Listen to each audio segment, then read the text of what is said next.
जनपद शामली में 3 तारीख की रात में हुई मां बेटी की हत्या का हत्यारा जिला पंचायत सदस्य और उसका एक साथी निकला। अवैध संबंधों के चलते जिला पंचायत सदस्य और उसके साथी ने ही हत्या की वारदात को अंजाम दिया और मां बेटी के शवों को बोरे में भरकर खेत में फेंकने की तैयारी में, लेकिन पड़ोसियों द्वारा शोर मचाने पर वहीं छोड़कर फरार हो गए थे, जिसके बाद से ही पुलिस जाँच कर रही थी। पुलिस ने हत्या के मामले में जिला पंचायत सदस्य और उसके एक साथी को गिरफ्तार कर जेल भेज दिया है। आपको बता दें कि मामला जनपद शामली के झिंझाना थाना क्षेत्र के बिडोली गाँव का है, जहाँ पर 3 तारीख की रात में मां बेटी की अज्ञात बदमाशों ने गला दबाकर हत्या कर दी थी और पूरी वारदात को अंजाम देकर बदमाश मौके से फरार हो गए थे। सूचना पर पुलिस भी मौके पर पहुंची थी और दोनों के शवों को कब्जे में लेकर पोस्टमार्टम के लिए भेज दिया था। आपको बता दें कि घटना 3 जनवरी की रात की है, जब बदमाशों ने कमला पत्नी स्वर्गीय सेंसर पाल कुमारी सोनिया पुत्री स्वर्गीय सेंसर पाल की गला दबाकर हत्या कर दी थी और दोनों के शवों को प्लास्टिक के बोरे में भरकर बदमाश घर से ले जा रहे थे। तभी पड़ोस के ही रहने वाले लोगों ने बदमाशों को 2 बोरे ले जाते हुए देखा तो शोर मचा दिया, जिसके बाद बदमाश मौके से फरार हो गए थे। आपको बता दें कि पूरा घटनाक्रम का मुख्य आरोपी सुधीर पेशे से पशुओं का डॉक्टर है और वर्तमान में जिला पंचायत सदस्य भी है, लिहाजा पशुओं का डॉक्टर होने की वजह से सुधीर का मृतक सोनू के घर पर आना जाना रहता था, जिसके बाद से ही दोनों की जान पहचान हुई और दोनों आपस में फोन पर बातचीत करने लगे। आरोपी सुधीर ने बताया कि उसका सोनू के साथ पिछले 6 वर्षों से लगातार प्रेम प्रसंग चल रहा था, जिसके चलते सोनू उस पर शादी करने का दबाव बना रही थी।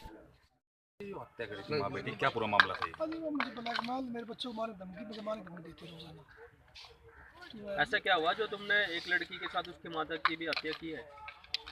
बस ये तो हो गया, सही इत्तेफाक हो गया। कितने साल से प्रेम संबंध था आपका? प्रेम संबंध था ना उससे, वो मेरे पीछे पड़ी थी। तो क्या कप्तान साहब झूठ बोल रहे हैं? उन्होंने आपका और उनका लड़की का प्रेम मेरा प्रसंग प्रेम बताया? संबंध था, उसकी तरफ से कुछ ही हो। मतलब आप लोगों के बीच में रिलेशन भी बने हैं, पड़ोसी भी आपकी हेल्प करते थे? कोई रिलेशन नहीं है। अच्छा, जो सुनील है इसे आपने पैसे देकर इसका मर्डर वगैरह का मामला प्रकाश में आया? कोई नहीं, मेरा दोस्त इत्तेफाक से मेरे पास आ गया, वहाँ चलते ऐसे से बस। अच्छा, जैसे लाश को आपने ये मार दिए थे, माँ बेटा मार दिए थे, बोरे में रख के कहाँ ले जा रहे थे आप? ये कहीं का में डाल देते हैं। अच्छा, इसमें शामली पुलिस में थाना झिंझाना को एक बहुत बड़ी सफलता हाथ लगी है। इसमें 2/3 की रात में एक माँ और बेटी दोनों का मर्डर की बात प्रकाश में आई थी। दोनों का शव बोरे में मिला था रास्ते में। इस मामले में 302 का मुकदमा पंजीकृत किया गया था और माँ बेटी का एक ही रात में मर्डर होना एक बड़ा हीनियस क्राइम था, जिसपे हमारे डीआईजी महोदय भी, IG sir, DIG Saharanpur oblique IG, वो भी मौके पे आए थे। इसमें 4 टीमें गठित हुई थी और इस टीम को इस अपराध में शामिल 2 अभियुक्तों, जिसमें मुख्य अभियुक्त डॉक्टर सुधीर नाम है, वो भी शामिल हैं। इन दोनों को गिरफ्तार करने में कामयाबी मिली। इनके कब्जे से मृतका लड़की का मोबाइल फोन भी बरामद हुआ, जो इस बात की पुष्टि करता है कि यही वास्तविक हत्यारे हैं। तो शामली पुलिस की सर्विलांस टीम के प्रभारी, स्वाट टीम के प्रभारी और थाना झिंझाना के प्रभारी श्री ओपी चौधरी, इन सब की सम्मिलित टीमों ने यह कार्य करके दिखाया है और इस सफलता पर इनको 20,000 रुपये का नकद पुरस्कार प्रदान किया गया है।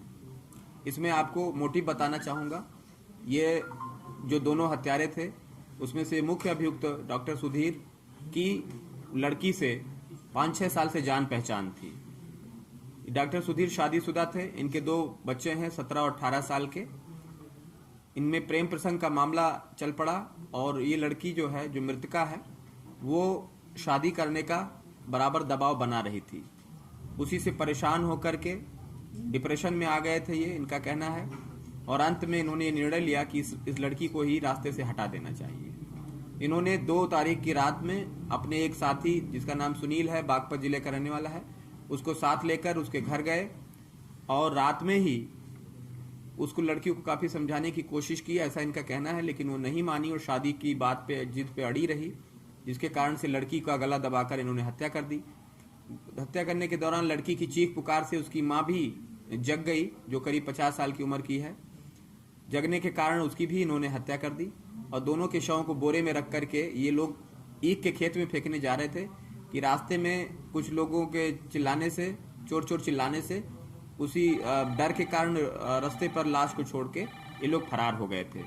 तो बहुत ही गुत्थी उलझी हुई थी, इसमें प्रेम प्रसंग और तमाम अन्य लाइनें इसमें सामने आ रही थी, लेकिन पुलिस ने दिन रात काम करके 4-5 दिनों के भीतर ही बिल्कुल सही अनावरण किया है और दोनों अभियुक्तों को आज जेल भेजा जा रहा है। कहाँ से गिरफ्तारी हुई सर? इनका इसका विवरण आपको हमने प्रेस नोट में दिया हुआ, सारी गिरफ्तारी का स्थान, गिरफ्तारी का समय, सारा कुछ आपको मिल जाएगा, वहां पे है। बाकी इनको पूछताछ में सारी बातें सही सही आई हैं।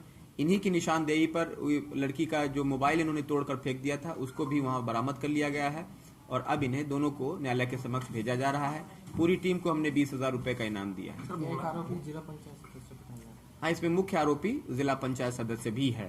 सर जो ये जो मोबाइल का प्रकाशन मामला है, मोबाइल से केस खुला है सर? ये मोबाइल का चूंकि एफआईआर में कोई नंबर नहीं दिया हुआ था, बिल्कुल ब्लाइंड केस था ये, लेकिन बात धीरे धीरे सामने आई कि लड़की मोबाइल का इस्तेमाल करती थी और उससे काफी कॉल्स थी।